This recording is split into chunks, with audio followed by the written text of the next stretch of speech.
오늘도 새벽 첫 시간을 깨어서 예배하신 우리 모든 성도님들을 주님의 이름으로 사랑하고 축복합니다. 네, 오늘 우리가 함께 읽은 마태복음 15장 21절에서 39절의 말씀에 보면 이 예수님께서는 이 종교 지도자들과 이 논쟁 후에 급히 그 사역지를 이방 지역으로 옮겨 가시게 되었다는 사실을 먼저 기록하고 있는 것을 보게 됩니다. 우리 마태복음 15장 21절 말씀 함께 읽어보도록 하겠습니다. 함께 읽겠습니다. 예수께서 거기서 나가사 두로와 시돈 지방으로 들어가시니. 아멘. 예수님께서는 이제 사역지를 옮겨서 이 이방 지역으로 옮겨 가셨다라고 기록합니다. 이것은 단순히 이방 지역으로 가서 사역을 시작하였구나라고 생각할 수 있지만 이것은 이 이동을 넘어서는 또 하나의 의미가 담겨져 있습니다. 그것은 바로 본격적인 이방 지역까지 사역을 확대해서 예수님께서 사역을 시작했다라는 의미입니다. 예수님께서는 이방 지역으로 옮기셔서 사역을 시작하게 되시는데 그곳에서 한 여인을 만나게 되었다라고 말씀합니다. 우리 마태복음 15장 22절 말씀에 보면 이렇게 기록하고 있습니다. 우리 22절 말씀을 함께 읽어보도록 하겠습니다. 가나안 여자 하나가 그 지경에서 나와서 소리질러 이르되 주 다윗의 자손이여 나를 불쌍히 여기소서 내 딸이 흉악하게 귀신 들렸나이다 하되. 아멘. 예수님께서는 이방 지역으로 옮겨 한 여인의 소식을 듣게 되었는데 그 여인은 가나안 여자였습니다.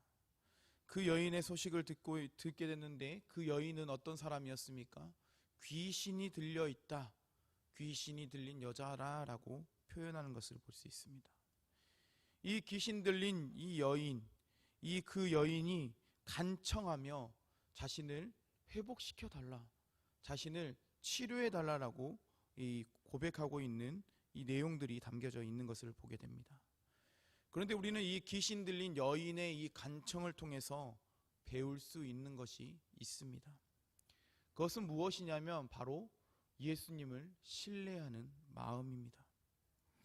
이 귀신 들린 여인은 성경에 자세하게 기록하고 있지는 않지만, 오늘 본문에 자세하게 기록하고 있지는 않지만 일정한 기간 동안에 귀신이 들려서 자신이 하지 않을 말, 자신이 하지 않아야 될 행동들을 하며 그 삶이 무너지고 또한 아무것도 할 수 없는 그런 지경에 이르렀습니다. 그 여인은 어떻겠습니까?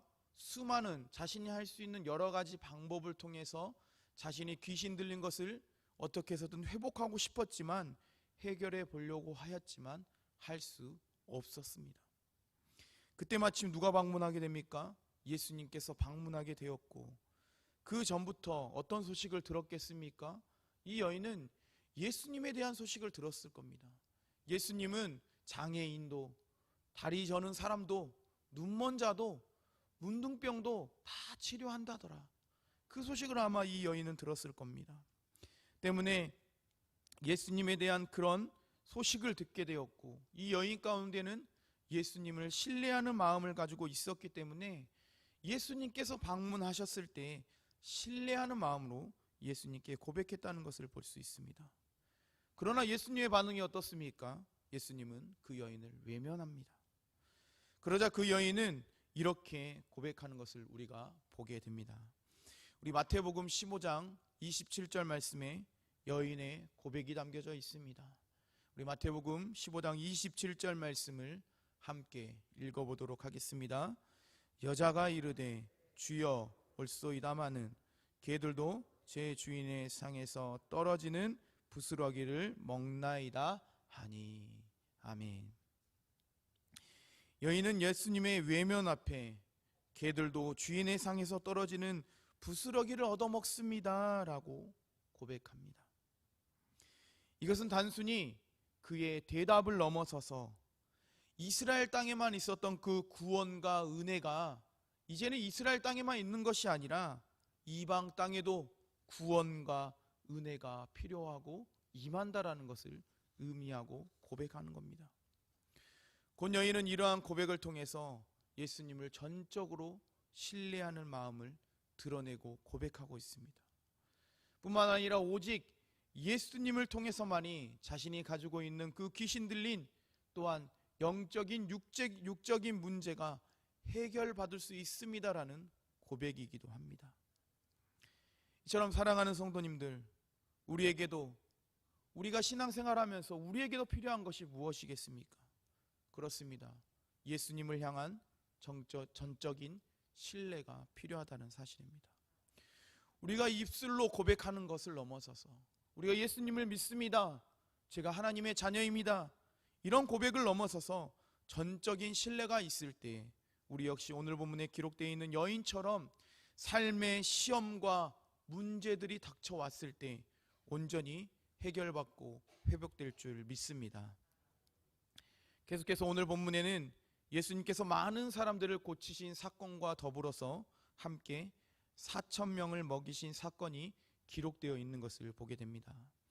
우리 마태복음 15장 32절 말씀에 이렇게 고백하고 있습니다. 우리 마태복음 15장 32절 말씀 함께 읽어보도록 하겠습니다. 예수께서 제자들을 불러 이르시되 내가 무리를 불쌍히 여기노라. 그들이 나와 함께 있은지 이미 사흘임에 먹을 것이 없도다. 길에서 기진할까 하여 굶겨 보내지 못하겠노라. 아멘. 예수님께서는 수많은 사람들의 육신의 질병을 치료해 주셨습니다.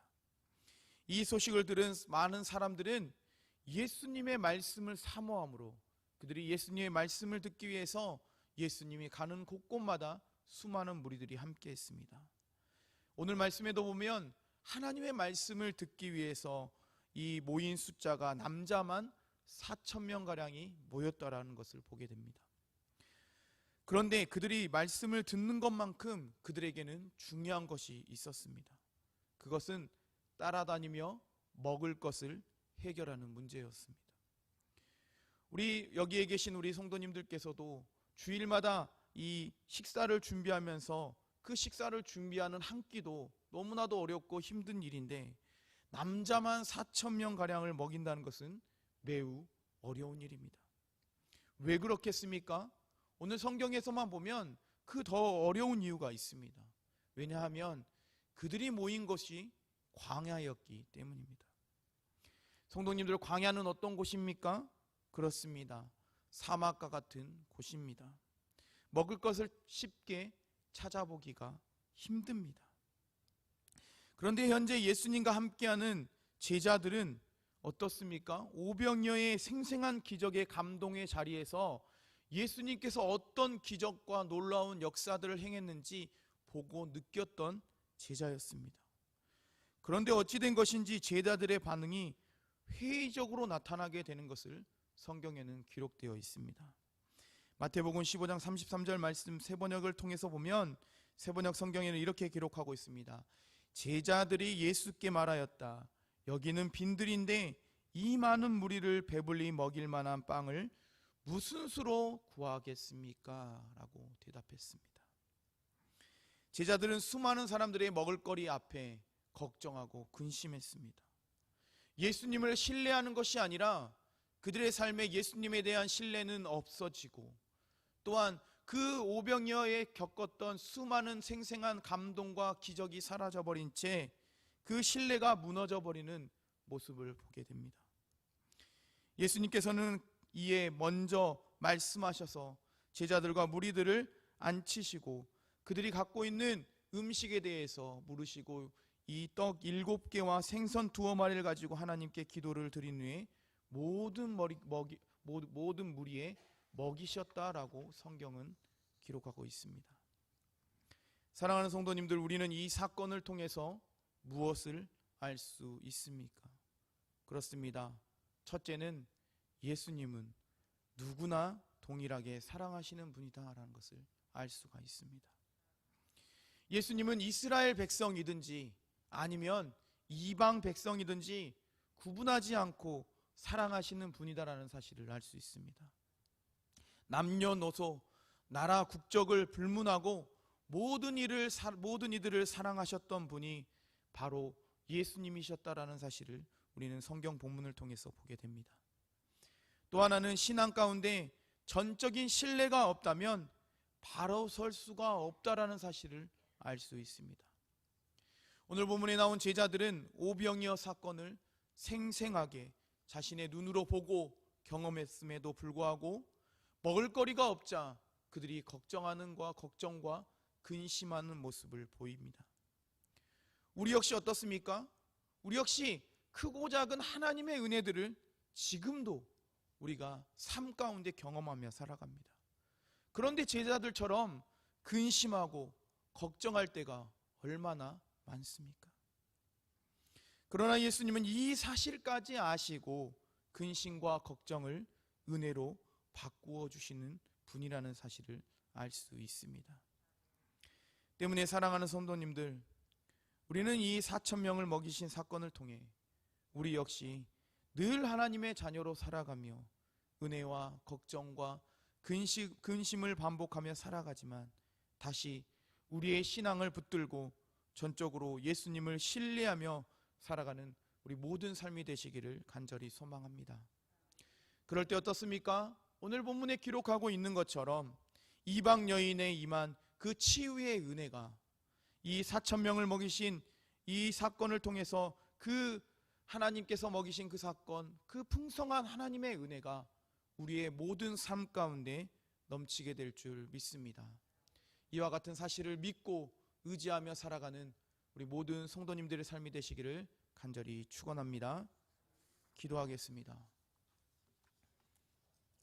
살아계셔서 오늘도 우리 가운데 역사하시는 하나님 아버지, 오늘도 새벽 첫 시간을 통해 우리가 하나님의 말씀을 듣습니다.